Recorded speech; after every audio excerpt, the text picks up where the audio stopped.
Okay. All right, we would like to thank everybody that came to the Women's Pre-Fitness event, and this short little video is just to offer you some things to think about getting started. So usually the progression that I talk to my clients about how to proceed when there's a lot going on in your body, number one, lowest hanging fruit is your posture, because posture is a choice. Sometimes it's an unconscious choice that we fall into, but we can consciously change these things. And the next is alignment. So we've taken the time to go through and we've looked at everybody's results.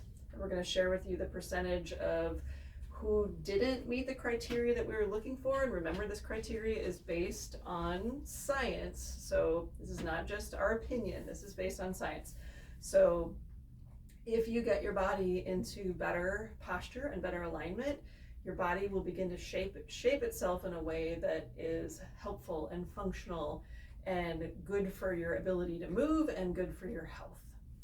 And we're going to start with the side view. So I will take this. So Caitlin looked at everybody from a side view, and this is to kind of show you what we're looking for. So if the body is stacked up correctly, if we put an imaginary plumb line at your ankle, we're looking to see if the knee joint, the hip joint, the shoulder joint, and the opening of the ear fall within that plumb line. And so here's some of what we saw. So we're looking at things in aggregate. So go ahead and turn to the side, Caitlin.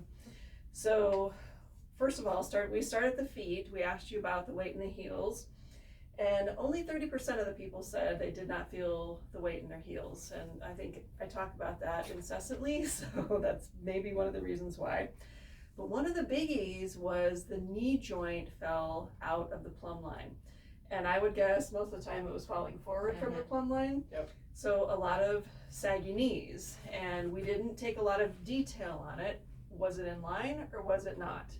So you'll have to take a closer look at yourself, or ask me next time you come in, did you have just a little bit from the plumb line, or did you go way forward? And we do see some people who just have kind of sunk in and they have a hard time getting full extension in their knees because maybe they've sat a lot. So that's something that you can start to think about, pushing those knees to into extension, or finding some stretches that'll help you do that, and looking at yourself in the mirror in a side view and seeing if your knees do sag. So moving up, does the hip joint come? We had about 39% of the people that had the hip joint forward from the plumb line, and that's often what it looks like if we put this back. Is people tend to let their whole hips and knees fall forward from the plumb line, and then they bring the shoulders back, and about 43% had the shoulders out of the plumb line. Would you say that was more forward or more back, or a mixture of both? Mixed.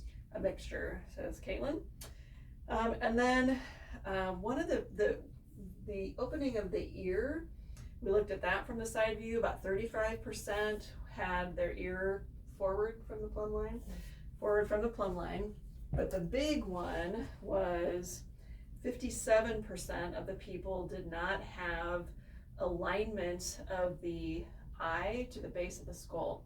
And then looking at, like if you look at my glasses, you want the arm of the glasses here to be parallel with the ground. So a lot of people, when they were trying to demonstrate good posture, tip their chin up as an effort to achieve good posture.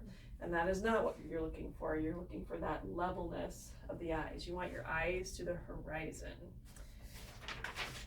Then when we looked at you from the front view, some of the big ones here, well, let's start from the ground up. So the first thing that Caitlin was looking for is, do your feet fall underneath your hip bones? And would you say a lot of the people were too wide or too narrow? Some were wide and mixed, and some were too narrow. Okay. They stood like this with their feet almost touching. Okay, and that would be most of our participants, we had 2 gentlemen show up yesterday, but most of our participants were women, and that's what we're taught in our culture, is to put our feet more together. So, but good posture, the feet are right underneath the hip bones. Again, doesn't mean you have to stand that way all the time, but this is the best posture to stack yourself up efficiently. So 22% of the people were either too wide or too narrow. Do the feet point straight forward? Okay, so good alignment of your feet is straight forward. And Caitlin, you want to demonstrate what you saw? 52% of the people either had one This or both feet pointing outward. That is actually really hard on your ankles and knees for that to be your preferred posture. So 52% of the people had outward turn feet, one or both. Caitlin also looked at the ankle bones. You have two ankle bones, one on the inside, one on the outside, and the inner one should actually be higher. So what we often see is people tend to sag inward, which makes that inner bone lower or in line with the outer ankle bone. And that is actually really hard on your feet and really hard on your ankles and really hard on your knees. And it just keeps moving up the chain. So 43% of people had that issue. And then the big problem, 83% of you had knees that were turned inward. So we might look at the front of the knees, we might look at the back of the knees, but that's a very common problem in our culture for women because we're taught to cross our legs or at least cross our ankles, keep our knees together. And that results in more tension on the inside of the thighs and turn knees, which then is, our knees are a hinge joint. And turn knees is like driving a car with the wheel out of alignment. So that will be something that was high on the docket to correct. And then moving up, do the hip bones appear to be level? So looking at the top of the hip bones, did they appear to be level? And it looked like 39% of people did not have level hips. That does not necessarily mean that one leg is longer than the other. It usually means there's some tension in the QL area, the quadratus lumborum area of the body, pulling one side up. So that's a very small percentage of the population that actually has one leg anatomically longer than the other one. The next thing, do the hip bones appear to be rotated? So hip bones can be rotated this way, or they can actually be, like one can be more forward from the other. So that is very common in our culture to have a right hip that's more forward because of driving. So looking for that, rotation in the hips, 65% of people who attended have rotated hips. At least one rotated hip. So what does that mean? The first thing I would start thinking about if I was working with you would be, what are your habits? And a good example is when you sit down on the couch, do you always sit down in the same position and tuck the same leg under? That would be an example of something that's probably going to push your hips when you do that day after day, week after week, month after month, year after year. So 65% of people had a rotated hip. A rotated hip can lead to lower back issues, in the pain in the hip joint, or it can go up into the mid back as well. So pay attention if that was something that you scored. Next, the sternum, or the breastbone, it might be called, was that level? So straight up and down, or was it tipped this way or tipped this way? So what would you say you saw more of? Tipped out. So sometimes people equate good posture with sticking their ribs forward. The ribs belong down. You can have that back. Okay, and then here's a huge one. The next two are huge. So 78% of the people had angled collarbones. So the collarbones should be pretty horizontal or parallel with the ground. And I see it all the time.